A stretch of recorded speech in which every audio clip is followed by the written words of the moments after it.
Hello everyone. तो आज का हमारा टॉपिक है रेपो रेट क्या होता है, रिवर्स रेपो रेट क्या होता है, एसडीएफ क्या होता है, एमएसएफ क्या होता है। ये सारी चीज़ों से रिलेटेड जितने भी एग्ज़ाम पर्सपेक्टिव से इम्पॉर्टेंट टॉपिक्स है वो सारे अपने, और पॉइंट्स है उससे रिलेटेड वो सारे अपने अभी कवर कर लेंगे इस एक वीडियो के अंदर। लिक्विडिटी एडजस्टमेंट फैसिलिटी का मतलब क्या है कि लिक्विडिटी तरलता को एडजस्ट करने के लिए कि मार्केट में पैसा ज़्यादा है तो बहुत ज़्यादा महंगाई ना हो जाए, ये काउंटर करने के लिए, या फिर बहुत ज़्यादा मंदी चल रही है तो मार्केट में पैसा कैसे डालें, ये वाली सारी चीज़ें मैनेज करने के लिए अपने पास होती है रेपो रेट और रिवर्स रेपो रेट। कल अपनों ने देखा था कि सीआरआर, एसएलआर, ये सब चीज़ें क्या होती है। अगर आपको नहीं पता तो प्रीवियस वीडियो में जाके देख सकते हैं, डिस्क्रिप्शन में लिंक गिवन है। तो अब देखते हैं रेपो रेट क्या होता है। रेपो रेट ऐसा इंटरेस्ट रेट होता है, ब्याज दर होती है जिस पे जो बैंक्स है अपने सारे वो किससे लोन लेते हैं, आरबीआई से पैसा उधार लेते हैं इस दर पे या इस इंटरेस्ट रेट पे, उसको कहते हैं repo rate. The interest rate at which RBI lends short term loans to its client यानी बैंक्स वगैरह जो भी है। और क्या करते हैं, keeping their G Sec in as collateral. अब ये लोग क्या करते हैं, बदले में क्या देते हैं, कोई सिक्योरिटी तो देनी पड़ेगी, तो कोलेट्रल के रूप में गवर्नमेंट सिक्योरिटी को ये प्रोवाइड करते हैं, किसको, आरबीआई को, और आरबीआई इनको पैसा दे देता है। उसके बाद में देखें तो रेपो रेट के अंदर और क्या चीज़ होती है, रीपर्चेज एग्रीमेंट होता है। मतलब ये पहले जब दे रहे होते हैं ना, एक दूसरे को पैसा दे रहा होता है आरबीआई बैंक को, तो पहले ही प्री डिटरमाइंड होता है कि इतने प्राइस पे हम आपसे पैसे वापस लेंगे और इतनी ब्याज दर होगी, इतना पैसा आप हमें वापस लौटाओगे। तो रीपर्चेज एग्रीमेंट होता है ये एक पहले से ही प्री डिफाइंड। बाद में चाहे इन्फ्लेशन हो जाए, चाहे कुछ भी हो जाए, प्राइसेस कितने भी चेंज हो जाए, पहले जो डिसाइड हुई है ना उस टाइम एग्रीमेंट वाले टाइम, उतनी ही प्राइस पे वापस दे देंगे वो, उतना ही पैसा बैंक्स आरबीआई को वापस। बैंक इसके अंदर अब ये देखना है अपनों को कि गवर्नमेंट सिक्योरिटी तो प्लेस करेंगे, लेकिन जो बैंक्स है वो आरबीआई से उधार लेते वक्त जो एसएलआर कोटा वाली गवर्नमेंट सिक्योरिटी है ना उसको यूज़ नहीं कर सकते। अब अपनों ने कल सीआरआर एसएलआर समझा था कि एसएलआर के अंदर कुछ रिजर्व रेशियो रखना होता है, वो गोल्ड में भी हो सकता है, कैश में भी हो सकता है। तो उसमें जो सिक्योरिटी अपने रिजर्व रखते हैं ना उसको बैंक्स नहीं दे सकते आरबीआई को, आपको ये याद रखना है। उसके लिए आगे अलग प्रोविज़न देखेंगे। तो नॉर्मली रेपो रेट में वो ये वाली जीसैक नहीं दे सकते आरबीआई को।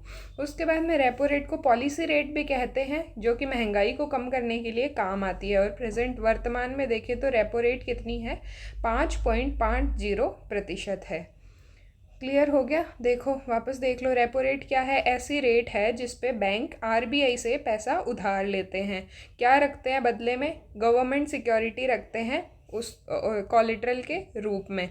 और कौन सी गवर्नमेंट सिक्योरिटी नहीं रखेंगे, एसएलआर कोटा वाली नहीं रखेंगे। पहले भी मैंने बताया है कि अगर सरकार को पैसा चाहिए तो वो कुछ अपने पेपर पे लिख के दे देती है, हम इतना इतना पैसा उधार ले रहे हैं, अब सरकार की है तो गारंटीड है, सिक्योर है, तो उसको लोग मानेंगे कोलेट्रल के रूप में।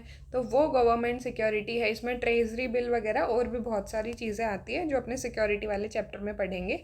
यहाँ जीसैक का मतलब ट्रेजरी बिल और डिफरेंट टाइप्स के जो इंस्ट्रूमेंट है जो गवर्नमेंट लॉन्च करती है पैसे लेने के लिए, तो वो सारे गवर्नमेंट सिक्योरिटी का पार्ट है।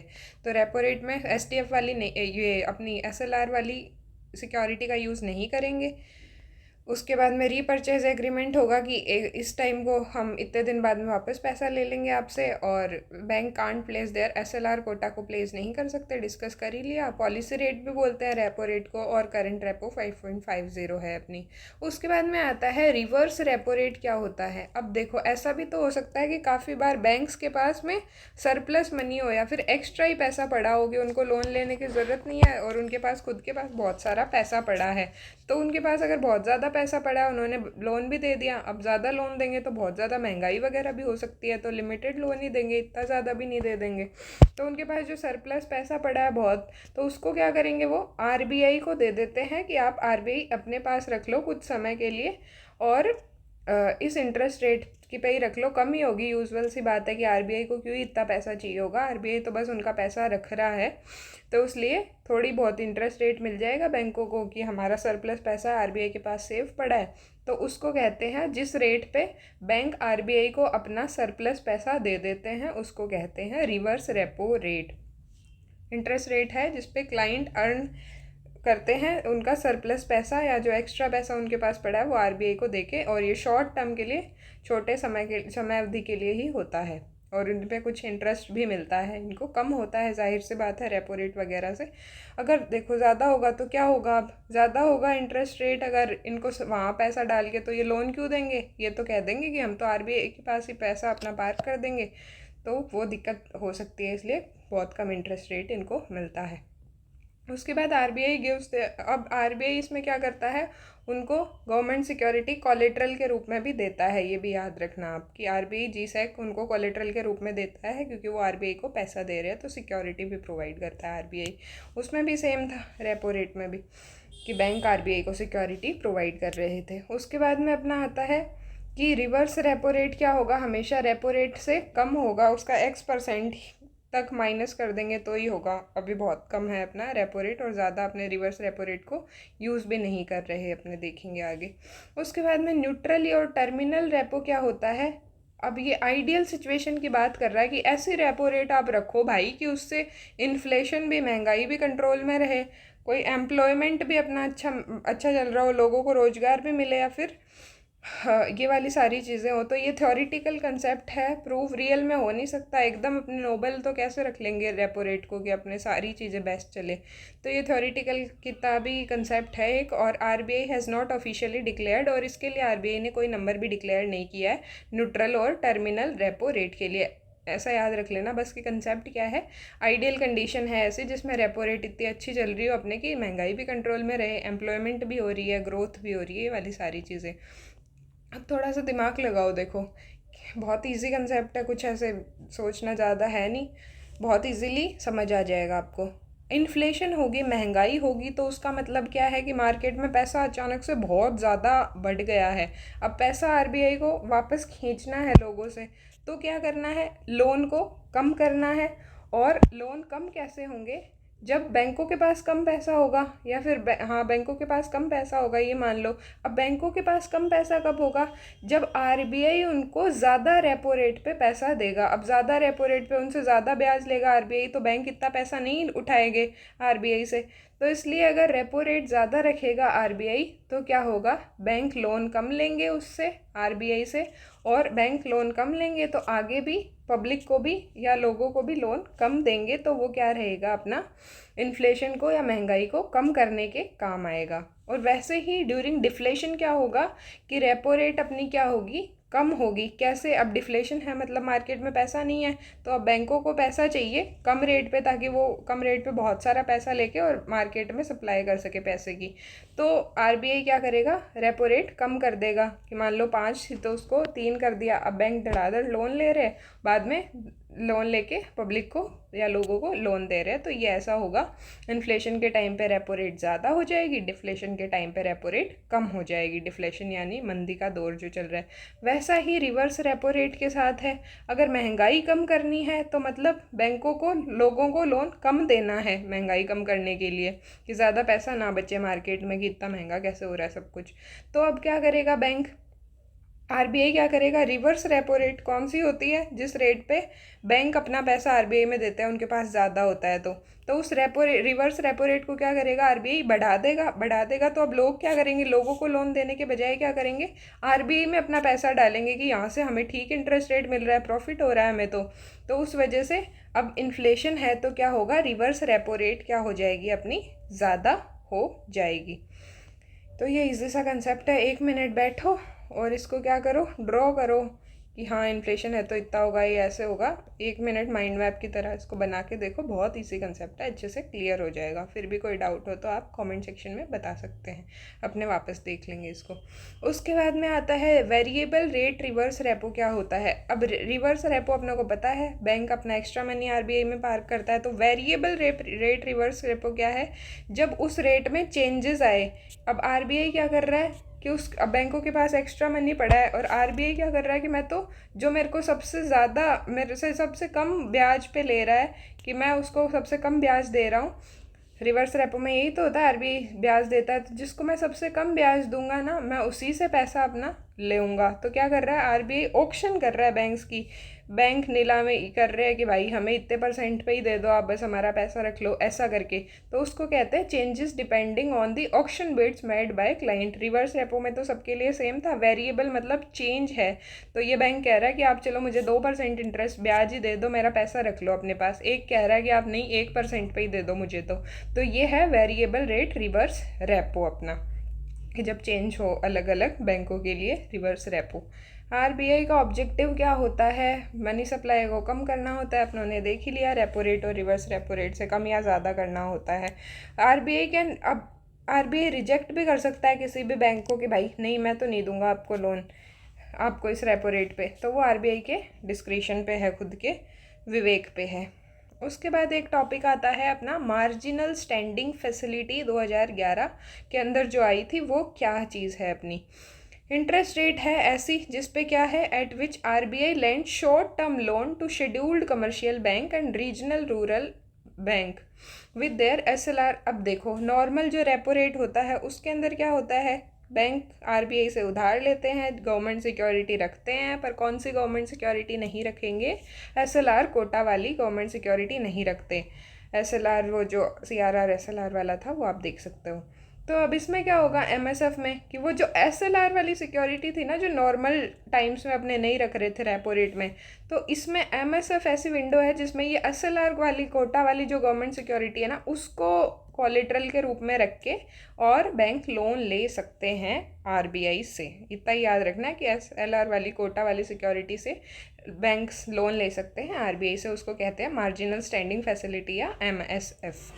हायर अगर एमएसएफ हो, एमएसएफ हायर ही होगा यूजुअली रेपो रेट से, क्योंकि एसएलआर कोटा वाली स्पेशल सिक्योरिटी है, नॉर्मल टाइम में दे नहीं पा रहे, तो रेपो रेट प्लस 0.25% होता है अपना एमएसएफ। रेपो रेट कितनी भी है 5 है, तो अभी उसमें 0.25 ऐड कर लो, 5.25 अपनी एमएसएफ रहेगी।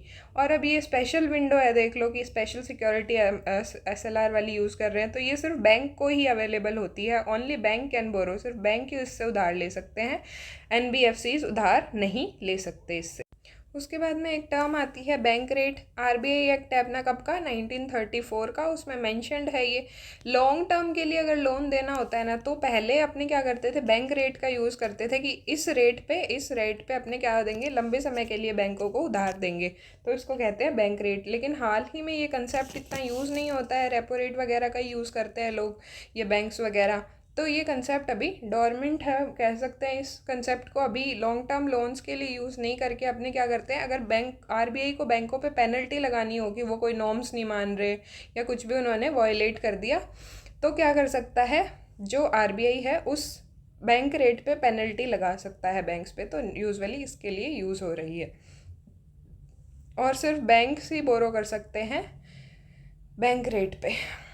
अब कोई कोलेट्रल की ज़रूरत नहीं पड़ती, और अगर कोई कोलेट्रल दे भी रहा है मर्जी से, तो उसमें accept collateral which can be G Sec, T bill या फिर प्राइवेट कंपनी की सिक्योरिटी भी दे सकता है अगला देना चाहे तो। वैसे कंपलसरी नहीं है कि आप कोलेट्रल हमें कुछ दो ही। कोलेट्रल मतलब कोई चीज़ गिरवी रखते हैं ना अपने यहाँ, गोल्ड या कुछ भी रख दिया गिरवी, तो उसको कहते हैं कोलेट्रल। तो ये बैंक रेट है, पहले लॉन्ग टर्म लोन्स के लिए यूज़ होती थी, लेकिन अब क्या होता है, इस पर बैंकों पे आरबीआई पेनल्टी लगाने के लिए इसको यूज़ करता है। उसके बाद में आती है अपनी स्टैंडिंग डिपॉजिट फैसिलिटी। क्या होती है, 2013 के अंदर उर्जित पटेल कमेटी क्या करती है, प्रपोज करती है स्टैंडिंग डिपॉजिट फैसिलिटी को।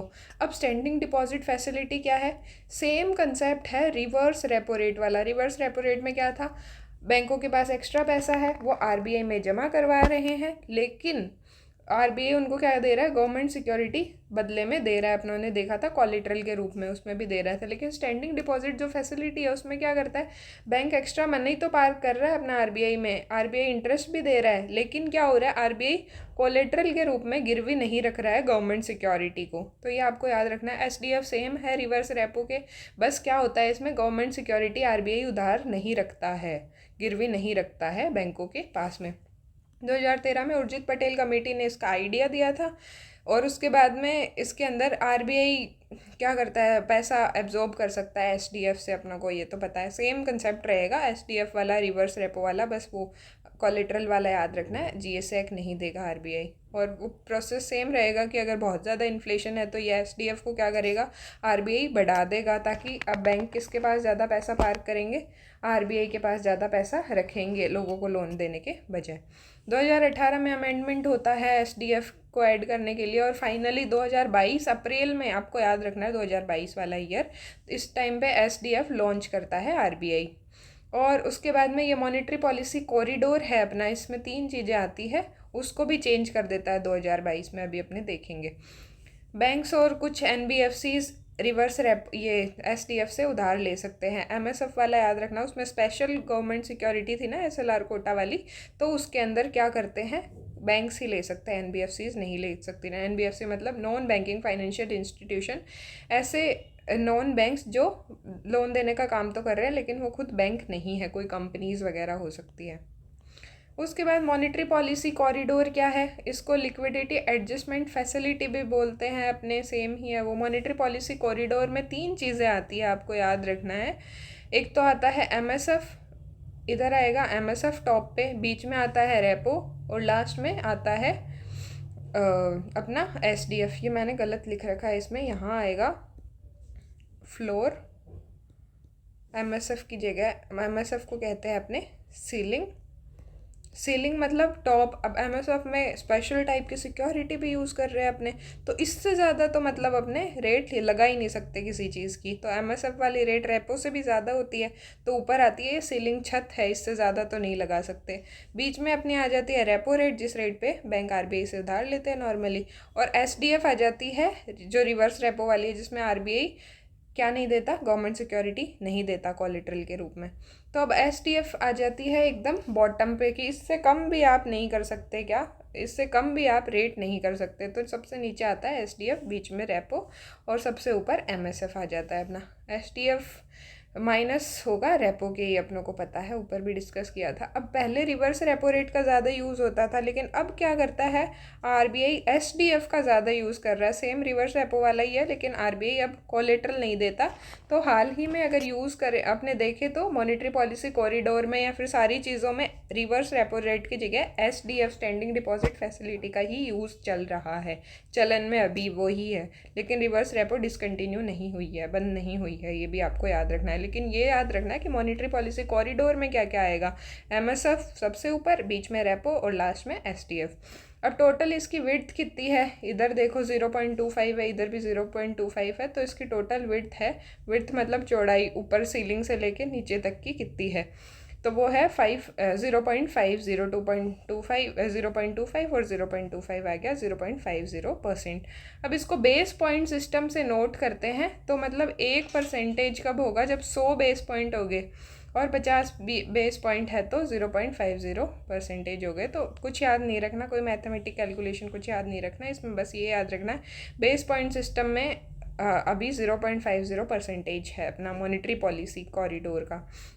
नहीं भी याद रखे तो ज़्यादा इंपॉर्टेंट है नहीं, यूपीएससी के लिए ज़्यादा इंपॉर्टेंट नहीं है, स्टेट एग्जाम्स के लिए थोड़ा बहुत आप देख सकते हो, इतना भी कोई खास इंपॉर्टेंट नहीं है।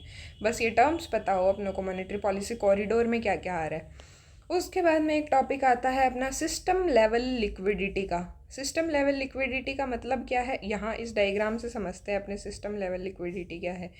अब इसके लिए आपको रिवर्स रेपो ये सारी चीज़ें अच्छे से क्लियर होनी चाहिए। अब देखो इधर क्या हो रहा है, बैंकों के पास पैसा कम है, बैंक क्या कर रहे हैं, रेपो रेट और एमएसएफ के माध्यम से क्या कर रहे हैं, उधार ले रहे हैं आरबीआई से, और आरबीआई उनको कितना दे रहा है, 100 रुपये उधार दे रहा है। ऐसे 100 करोड़ याद मत रखो इसको, एक बार 100 के हिसाब से एग्जांपल से अपने देख लेते हैं। 100 रुपये उधार दे रहा है आरबीआई बैंकों को, एमएसएफ स्पेशल सिक्योरिटी हो गई, और रेपो तो नॉर्मल हो ही गया। उसके बाद में इधर तो उधार दे दिया, और कुछ ऐसे बैंक्स हैं जिनके पास एक्स्ट्रा मनी है, ऐसे सोच लो, कंसेप्ट है ये। कुछ बैंक्स हैं उनके पास बहुत एक्स्ट्रा मनी है, तो वो क्या कर रहे हैं, रिवर्स रेपो और एसडीएफ के माध्यम से आरबीआई के पास पैसा पार्क कर रहे हैं, पैसा भेज रहे हैं। तो अब जो आरबीआई के पास पैसा आ रहा है वो तो कितना है, 20 है, तो प्लस का है आरबीआई के पास जो आ रहा है, और आरबीआई जो दे रहा है वो कितना है, -100 है। तो टोटल कितना आता है अपना, -80 आ गया। तो ये क्या है, सिस्टम लेवल लिक्विडिटी डेफिसिट है। ये डेफिसिट कैसे है, क्योंकि अब बैंकों के पास लोन नहीं, पैसा नहीं है, इसीलिए तो वो क्या कर रहे हैं, 100 रुपये उधार ले रहे हैं। एक्स्ट्रा मनी तो किन 20 रुपये ही है कुछ बैंकों के पास में, ज़्यादा आपने देखे तो क्या है, बैंक मांग ही तो रहे हैं आरबीआई से ज़्यादा। तो ये है डेफिसिट, तंगी आ रखी है इसलिए मांग रहे हैं ज़्यादा। अगर यहाँ पे होता 80 और यहाँ पे होता 100, तो वो क्या होता, सिस्टम सरप्लस होता कि अपने ज़्यादा तो आरबीआई में डाल रहे हैं, कम बैंक उनसे ले रहे हैं पैसा। तो ये आपको क्लियर होना चाहिए कि अपने जो रिवर्स रेपो और एसटीएफ है उसमें से क्या माइनस कर रहे हैं, रेपो और एमएसएफ। जिस रेट पे बैंक आरबीआई से उधार ले रहे हैं उसको माइनस कर रहे हैं कुछ बैंक जो आरबीआई में पैसा डाल रहे हैं उसमें से। इस कंसेप्ट, इसको एक बार जूम करके अच्छे से आप देख लेना, पॉज करके वीडियो, अच्छे से क्लियर हो जाएगा। उसके बाद में आता है अपना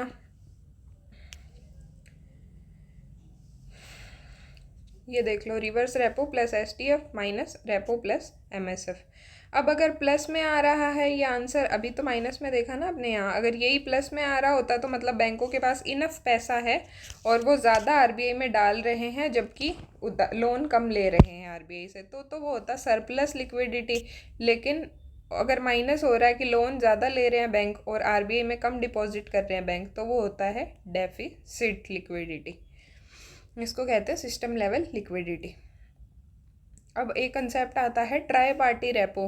ये कुछ नहीं है, ये याद रखना सबसे पहले तो कि जब कंपनीज़ होती है ना आपस में, प्राइवेट कंपनीज़ या जो भी कंपनीज़ है, वो आपस में जब उधार लेती है एक दूसरे से पैसा मार्केट के अंदर, कंपनीज जो है वो आपस में अगर ले रही है तो उसको कहते हैं ट्राई पार्टी रेपो। और ये याद रखना है कि ये मॉनेटरी पॉलिसी का टूल नहीं है, इसका मॉनेटरी पॉलिसी से कोई लेना देना नहीं है। जबकि अपनी रेपो रेट और रिवर्स रेपो रेट वो सारे तो मॉनेटरी पॉलिसी के पार्ट्स ही होते हैं। ये ट्राई पार्टी रेपो अलग से कंसेप्ट है, एनसीईआरटी में गिवन है, इसलिए मैंने आपको एक्सप्लेन कर दिया है ये। अगर आपको वीडियो अच्छी लगी हो तो आप क्या कर सकते हैं, वीडियो को लाइक कर सकते हैं, चैनल को सब्सक्राइब कर सकते हैं, बेल आइकन को हिट कर सकते हैं। और बेल आइकन को हिट कर लोगे तो रोज़ अपनी वीडियो आती है। सैटरडे संडे कई बार ऑफ रहता है, कई बार सैटरडे संडे को भी वीडियो आ जाती है, तो आप वो देख सकते हैं, पूरी इकोनॉमी यहाँ कवर हो जाएगी। Thank you so much for watching my video. Thank you.